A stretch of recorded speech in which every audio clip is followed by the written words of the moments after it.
All right, time now for the Hannity hot seat. Many illegal immigrants will likely find a new home in the sanctuary state of California, which is already unable to take care of their own homeless population. They're facing about a $24 billion budget deficit.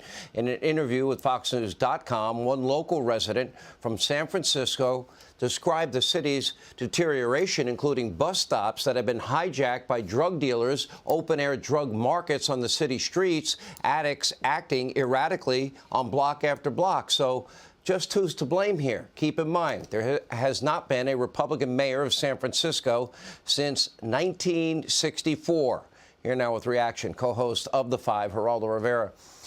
I'm going to say something, and I say this out of friendship. It's good to see you. Happy New Year. You have been so far so lenient on the issue of illegal immigration. Now, I did get you to concede that building a wall, you said, OK, I'll be OK with that. But under Joe Biden, we're now over the 5 million mark when you include DHS numbers of people that got into the country that they didn't count. But when you count the numbers we know and the numbers that they expect or estimate, it's over 5 million people. We have enough fentanyl coming into this country to kill every American many times over. You have cities like San Francisco. They're all over the country now, Geraldo, and our children are dying because of the drugs crossing that border. When will you join me in saying, if you want to come to America, you've got to do it legally? I join you right now, loud and clear. The message, I think, I think Sarah Carter has done a great job. Bill Mnuchin, our people, Greg Hart down there, or Griff Jenkins. We have really shown the world the quantity of people coming across our southern border. I think that 5 million figure is grossly exaggerated. It counts people who come, we throw them out, they come back, we throw them out, they come back and forth. It gets counted as one each time. It is a horrible problem. It's a terrible problem. We've got to deal with it. We need the wall. You're right about that. You have been right from the very beginning. But as you have also said from the very beginning, the wall has to have a great big door in it. Why? Because we need an orderly, practical, compassionate immigration system, because we need these people. We're a nation of immigrants. We're down to 3.5% unemployment. We have millions of jobs going unfilled because we just don't have the workers. What we need, though, is people to follow the law. What we need is a coherent system. Let's see what the recession that is coming, according to all the experts. Let's see how that falls out. Here's what I do want to ask you. Joe Biden is not only aiding and abetting the law breaking and allowing it to happen, because we had the lowest numbers in terms of illegal immigration under Donald Trump. He enforced the law. But Joe Biden is offering preferential treatment. People, they don't have to get a vaccine when they cross the border. They don't even get a COVID test.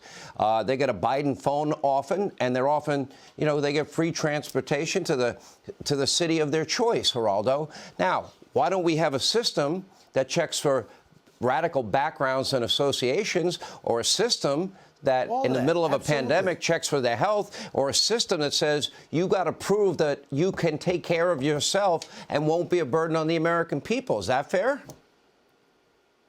Yes, it is fair. 2 quick points. When you saw Governor Abbott on the tarmac with President Biden, that was unfortunately adversarial. But wouldn't it be nice if they were shoulder to shoulder, if they worked together, Republican and Democrat, to fix this problem? It's not going to be fixed with posturing, not with Biden's grandstanding or Governor Abbott's grandstanding. It's got to be fixed with people working together. The governor has had to bear the brunt of Joe Biden's policies of aiding and abetting criminal activity by himself.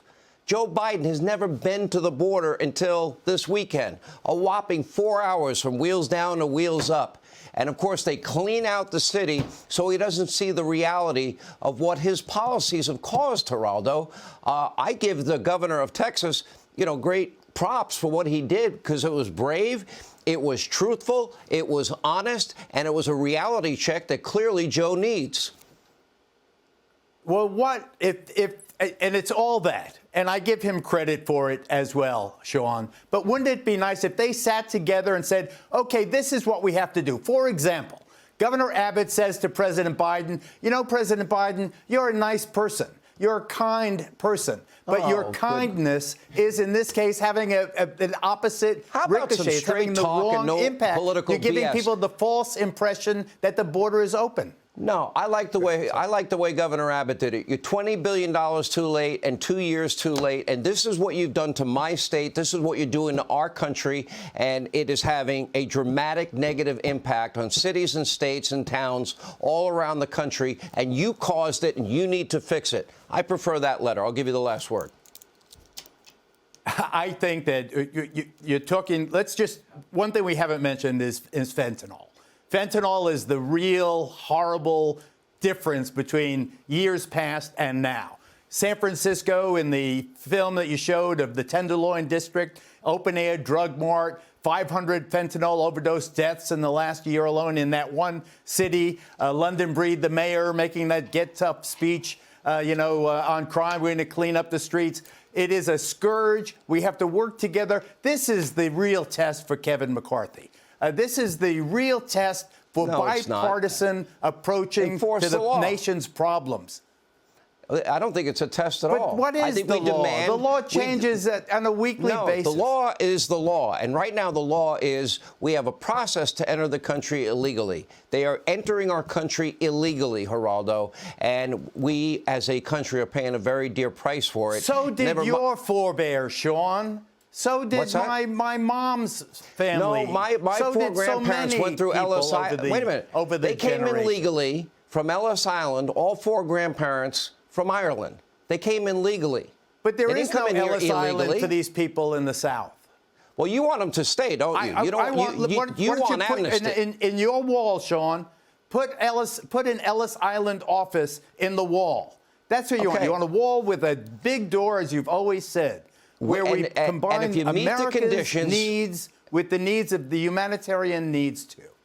All right. I'm going to give you the last word. I'm in a very good mood tonight. I'm going to let you have it. You deserve it. All right, Geraldo, thank you.